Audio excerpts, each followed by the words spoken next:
Jadi selama 4 tahun itu dia pulang, baru saya melihat lagi sosok ibu saya dari umur 2 tahun. Baru saya melihat lagi mukanya ibu saya di saat adik saya meninggal. Sikan keduanya itu masih seperti suami istri ya teman-teman, masih saling berpelukan walaupun posisi sudah bercerai. Gak merasakan kasih sayangnya orang tua, entah dari bapak ataupun dari ibu. Saya gak merasakan sama sekali yang namanya kasih sayang. Benar-benar haus banget dengan kasih sayang hingga saat ini.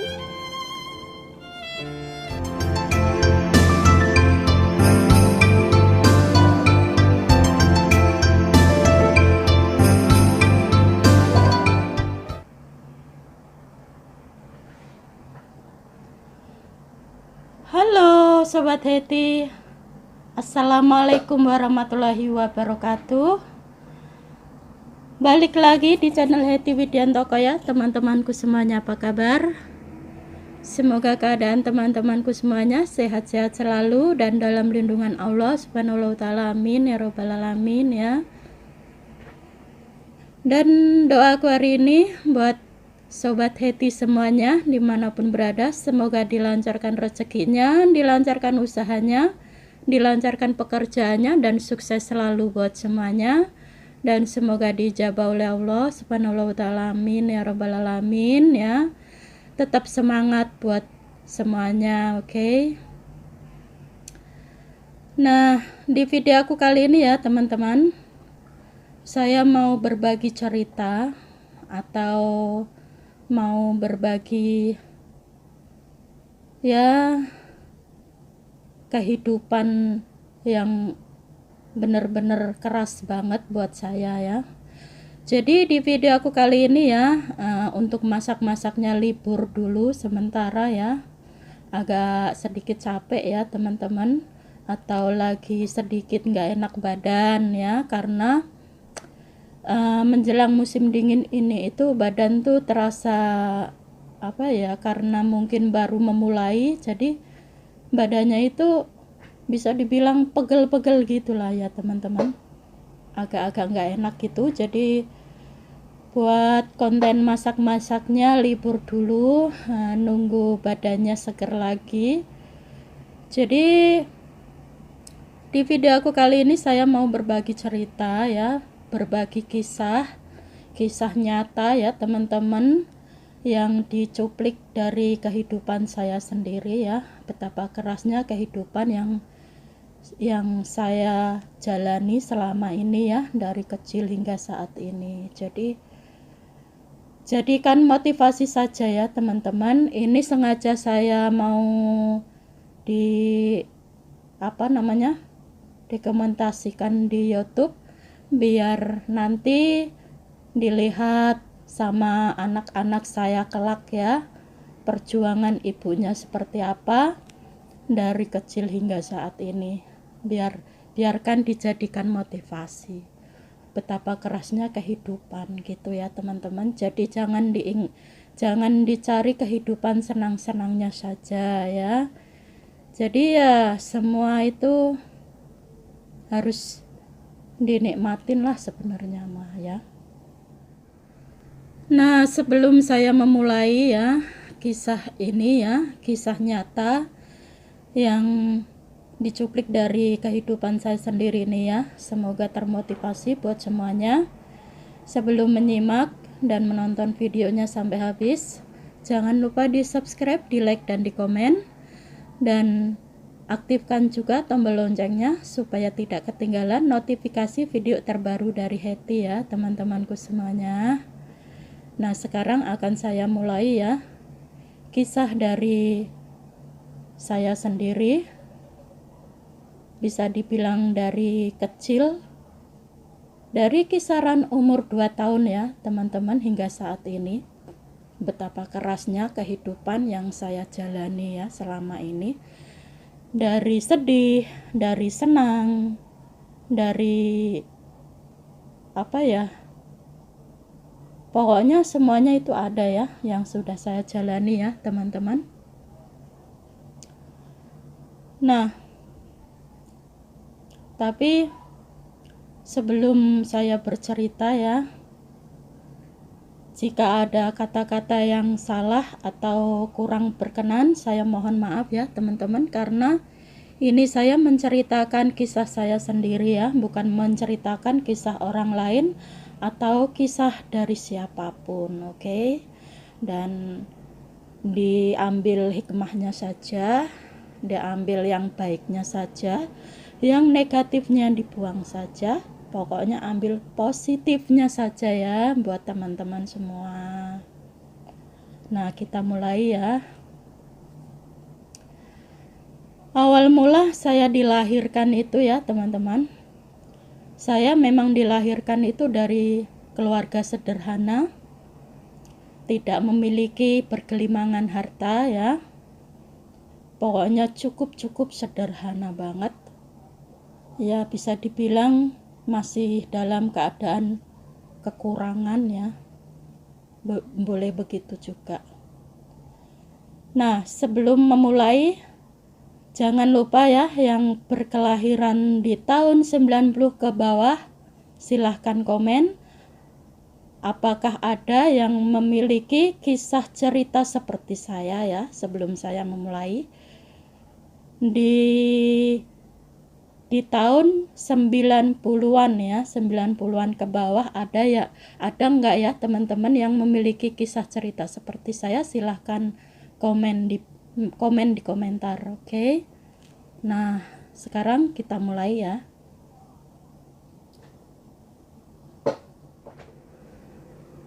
Saya ini dilahirkan ya teman-teman dari keluarga yang sederhana, berkecukupan, tapi lebih banyak dari kurangnya ya teman-teman. Nah, saya ini dilahirkan 3 bersaudara ya teman-teman. 3 bersaudara itu perempuan semua, dan saya anak kedua, dan ada lagi adik saya yang masih kecil dan kakak saya. Semuanya itu ada 3, jadi perempuan semua ya teman-teman. Tapi tiba-tiba ada kejadian yang sangat menyedihkan di keluarga kita, keluarga kami ya. Di saat waktu itu saya masih umur 2 tahun ya teman-teman, dan adik saya masih kisaran umur 10 bulan atau 1 tahun ya, dan kakak saya masih umuran 3 tahunan. Dan tiba-tiba itu ada ujian dari Allah subhanahu wa ta'ala, amin ya rabbal alamin, menimpa keluarga kami ya. Musibah atau ujian atau apapun itu, saya nggak tahu ya teman-teman. Dan tiba-tiba di saat itu tuh ada kejadian yang sangat menyedihkan di keluarga kami ya.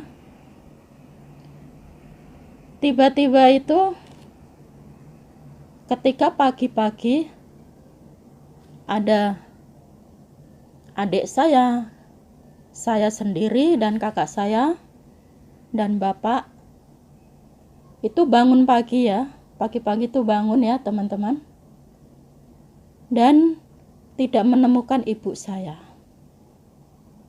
Oke. Dalam keadaan ibu saya itu sudah tidak ada di rumah ya, nggak tahu pergi kemana. Kita semua orang nggak tahu, nggak ada yang melihat dia pergi kemana dan sama siapa juga nggak tahu. Oke.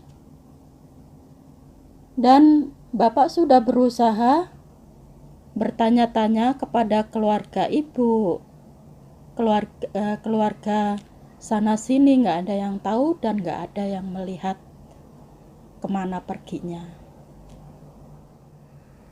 Dan kemudian Kita semua dibikin bingung ya teman-teman, bingung nyari-nyari kemana perginya, kesana kesini,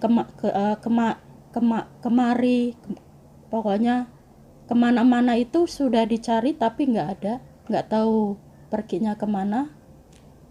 Kita nggak tahu, nggak ada yang tahu. Di posisi waktu itu saya masih umur 2 tahun ya teman-teman, belum seberapa mengerti teman-teman, cuman sudah masuk ke memori ya.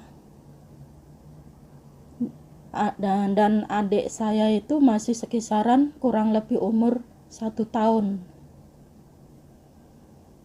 dan sudah ditunggu-tunggu ya, sudah lama banget, sudah ditunggu-tunggu, sudah kisaran sudah tahunan juga nggak ada kabar ya teman-teman, nggak ada kabar, nggak tahu pergi kemana, dan nggak kembali ke rumah. Nggak tahu kisaran umur sudah 2 tahun atau 3 tahunan ya, ibu saya pergi itu nggak kembali, maksudnya nggak pulang lagi ya, bisa dibilang sudah melupakan keluarga. Dan tiba-tiba setelah 3 tahun ada kabar ya, ada kabar ini lebih menyedihkan lagi ya. Tiba-tiba ada yang datang ke rumah, ada yang bilang ke ibunya ibu saya, atau bisa dibilang nenek saya ya, orang tua ibu saya. Ada yang main ke rumah nenek dan bilang bahwa katanya dia melihat ibu saya posisi di Jakarta ya teman-teman, posisi di Jakarta, katanya itu kerja. Tapi kalau dipikir-pikir, kenapa kerja itu nggak inget pulang gitu kan, punya anak 3 gitu ya teman-teman. Nah, setelah ditanya kenapa nggak inget pulang, dia bilang nggak tahu, intinya nggak mau pulang katanya, nggak tahu ada permasalahan apa, kita nggak tahu ya, karena waktu itu kita itu masih kecil-kecil, nggak tahu apa-apa ya teman-teman, yang tahu hanya orang tua saja. Dan kemudian selang beberapa bulan kemudian ya teman-teman, bapak saya menikah lagi, dapat orang Kudus ya, orang Kudus, dan posisi waktu itu sudah bercerai juga dengan ibu saya ya, sudah bercerai, sudah resmi bercerai. Dan bapak saya itu merantau ke Kudus ya, kerja di pabrik gula waktu itu, sebelum kerja di pabrik kayu atau menjadi tukang ya, masih di pabrik gula. Dan di situ dia mengenal seorang perempuan dan menikah lagi ya waktu itu sama orang Kudus. Tapi kita bertiga ini masih ikut sama nenek ya teman-teman. Semenjak ibu pergi nggak pulang-pulang itu, kita bertiga itu diambil sama nenek, orang tua ibu. Jadi nenek yang mengasuh kita bertiga ya. Nah, jadi nenek ini itu nenek dari orang tua ibu. Jadi kita bertiga diasuh, dimomong sama nenek yang saat ini sudah almarhum ya, dua-duanya. Dan selang beberapa bulan lagi ya teman-teman, tiba-tiba itu adik saya itu yang kecil sakit. Sakit apa kita nggak tahu juga ya, karena kejadian ini itu sangat singkat banget ya teman-teman, sangat singkat banget. Kita masih kecil-kecil yang nggak tahu apa-apa sudah dikasih ujian seperti ini, dan sakitnya juga sebentar. Setahu saya waktu itu saya sudah umur 5 tahun atau 6 tahunan ya teman-teman. Soalnya belum masuk sekolah juga. Maksudnya itu belum sekolah ya. Kalau kakak saya itu kisaran sekolah 1 SD ya. Jadi adik saya itu kisaran umur 4 tahun itu tiba-tiba jatuh sakit, muntah darah ya. Dan belum sempat dibawa ke dokter, belum sempat dirawat juga, karena waktu zaman itu kita hanya menggunakan obat-obatan kampung saja teman-teman ya. Pokoknya di zaman itu di era tahun itu masih belum seberapa seperti tahun sekarang ya. Dimaklumin zaman waktu itu. Jadi zaman waktu itu uang 100 perak, 50 perak itu masih berharga ya. Masih berharga banget. Dan masih bisa buat jajan, masih bisa buat beli sesuatu ya. Kalau zaman sekarang sudah nggak ada harganya uang 100 perak. Nah, dengan seketika itu adik saya langsung meninggal dunia ya, karena demamnya itu sangat tinggi banget, nggak tertolongkan lagi. Dan nenek saya itu histeris, nangis. Karena saya posisi masih kecil itu belum seberapa paham juga ya teman-teman. Cuma waktu itu ya sudah masuk ke dalam memori ya.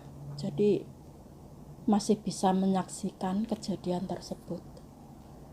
Nah, di saat adik saya meninggal itu tiba-tiba ibu saya pulang teman-teman.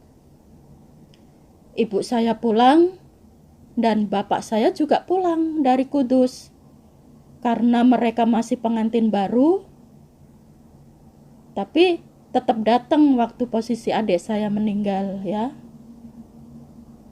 Adik saya meninggal itu orang tua saya kedua-duanya itu berkumpul ya teman-teman. Jadi saya melihat dan menyaksikan kedua orang tua saya. Menyaksikan keduanya itu masih seperti suami istri ya teman-teman, masih saling berpelukan walaupun posisi sudah bercerai. Karena memang sudah lama banget ibu saya nggak pulang, nggak tahu kabarnya juga. Jadi selama 4 tahun itu dia pulang, baru saya melihat lagi sosok ibu saya dari umur 2 tahun. Baru saya melihat lagi mukanya ibu saya di saat adik saya meninggal.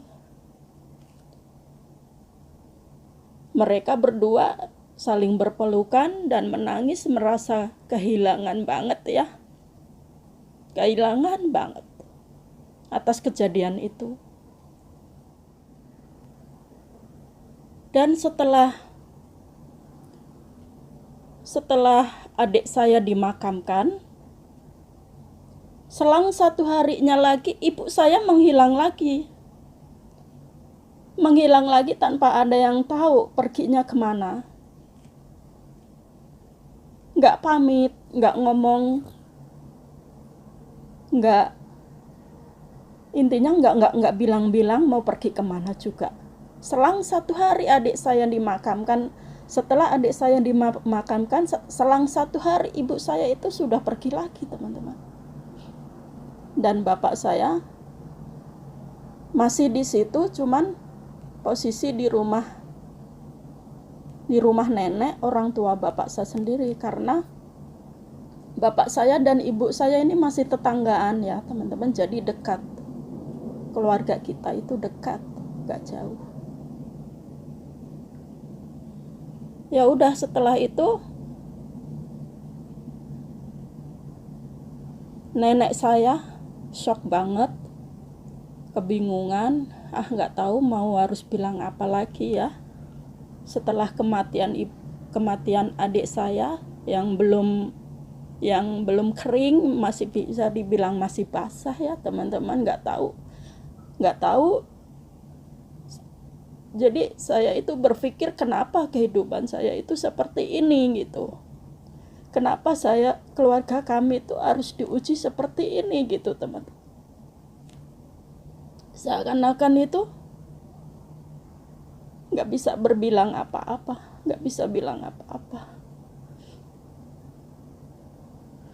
Dan setelah itu, beberapa bulan lagi ya teman-teman, sudah agak membaik keadaannya, dan saya pun sudah memasuki usia 7 tahun dan sudah sekolah TK ya, masuk sekolah TK juga. Setelah kejadian yang kemarin yang membuat kita sedih, dan akhirnya di umur 7 tahun kita memulai kehidupan baru lagi. Tapi posisi saya itu nggak ikut bapak saya teman-teman, tapi posisi saya masih ikut sama nenek, orang tua ibu. Nggak ikut ke Kudus, nggak ikut ke bapak saya. Tapi ibu tiri saya memang baik, orangnya nggak jahat. Saya waktu itu hampir sempat mau diambil sama bapak saya, cuman sama nenek itu nggak dibolehin ya teman-teman. Karena nenek bilang katanya saya masih sanggup ngomong cucu-cucu saya, dia bilang gitu. Walaupun ibunya nggak mau merawatnya gitu ya teman-teman. Jadi ya terpaksa kita berdua diasuh sama nenek, orang tua dari ibu ya, berdua, tinggal dua karena yang adik saya sudah meninggalkan kita semua ya. Waktu itu di posisi masih kecil banget, di posisi yang masih kekurangan kasih sayang, termasuk saya juga nggak merasakan kasih sayangnya orang tua, entah dari bapak ataupun dari ibu. Saya nggak merasakan sama sekali yang namanya kasih sayang. Benar-benar haus banget dengan kasih sayang hingga saat ini. Cuma sayangnya nenek dan kakek sudah almarhum, semuanya dua-duanya. Dan memasuki umur saya 7 tahun, saya dimasukin sekolah TK ya teman-teman. Di situ kita memulai kehidupan baru dengan nenek. Kehidupan yang sederhana tapi bahagia bersama nenek. Pokoknya disitulah kita mulai merasakan kerasnya kehidupan. Ibaratnya bisa dibilang mau baju baru, baju bagus harus nyari sendiri ya teman-teman. Tanpa harus minta ibu dan tanpa harus minta sama bapak. Kita berjuang sendiri dengan nenek. Nah, kelanjutan kisah dari umur 7 tahun saya akan saya cuplikan video selanjutnya ya teman-teman. Pokoknya ikuti terus kisahnya, dan jangan lupa di subscribe, di like, dan di komen. Pokoknya ikuti terus kisah cerita nyata kehidupan keras dari saya selanjutnya ya. Dan saya akan menceritakan kehidupan keras yang saya jalani selama ini ya. Dan saya hanya bisa berdoa semoga kedepannya menjadi lebih baik lagi. Yang masih punya orang tua, sebelum terlambat sayangilah mereka semua. Jangan seperti saya ya teman-teman, yang gak merasakan kasih sayang dari orang tua. Oke, pokoknya ikuti terus kisah dari saya, kisah cerita nyata dari saya ya teman-teman. Saksikan video selanjutnya. Dari umur 7 tahun untuk menjalani kehidupan lagi yang lebih panjang, akan saya ceritakan semuanya. Tunggu video selanjutnya. Wassalamualaikum warahmatullahi wabarakatuh. Jumpa lagi di next video. Bye bye. Terima kasih buat semuanya.